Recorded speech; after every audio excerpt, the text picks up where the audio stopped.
Guys, তো আমি এখন আছি মেক্সিকোর কোজুমেল শহরে আবার একবার। তো আজকে আমি তোমাদের সাথে শেয়ার করতে যাচ্ছি পৃথিবীর সব থেকে বড় প্যাসেঞ্জার জাহাজ কেমন দেখতে হয়।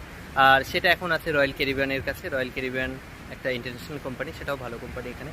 তো চলো দেখে নেওয়া যাক আজকের। এটা হচ্ছে সেই বড় বোম্বোদয়, যেটা আইকন অফ দ্য সি। আচ্ছা, এমন জাহাজ রয়্যাল ক্যারিবিয়ানের কাছে 3টে জাহাজ আছে। দেখো পিছনে, দেখো বাংকারে একসাথে এখানে 7,500-600 জন প্যাসেঞ্জার থাকতে পারে। আর 2,630 জন কি 50 জন মানে ক্রু মেম্বার, টোটাল 10,000 ক্যাপাসিটি। 10,000 মানুষ একবারে মানে সেলিং করতে পারে। তাহলে ভাবো কত বড় জাহাজটা। এটা হচ্ছে ব্রিজে দেখতে পাচ্ছ, এটা হচ্ছে ব্রিজ। আর তারপরে এগুলো সব কেবিন। আর গেস্ট কেবিন হয়, ক্রু কেবিন কোনগুলো হয় জানো তো? এই যে নিচে একদম পানি থেকে পানির এইগুলো সব ক্রু কেবিন হয়, বাদ বাকি সব গেস্ট কেবিন হবে। এত বড়, খুবই সুন্দর।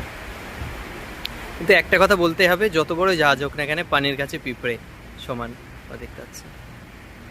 আর তোমরাও যারা জাহাজ লাইনে কাজ করতে চাও, যারা কোনো কোশ্চেন থাকলে ক্রুজ শিপে আসো, অনেক সেফটি এদিকে আর অনেক স্যালারিও আছে এদিকে। যারা যারা ক্রুজ শিপে কাজ করতে চাও, কোনো কোশ্চেন থাকলে আমাকে কমেন্ট বক্সে করতে পারো। কিন্তু আমার ভিডিওটা, এটা আমার কন্ডিশন, আমার ভিডিওটা শেয়ার করে আমাকে জাস্ট স্ক্রিনশট করে তারপরে তোমাদের কোশ্চেন অ্যান্সার দেবো। নাহলে সাবস্ক্রিপশন আছে, নিতে পারো পার্সোনাল কথা বলার জন্য। ভাই, তো আশা করি বুঝতে পেরেছো সবাই।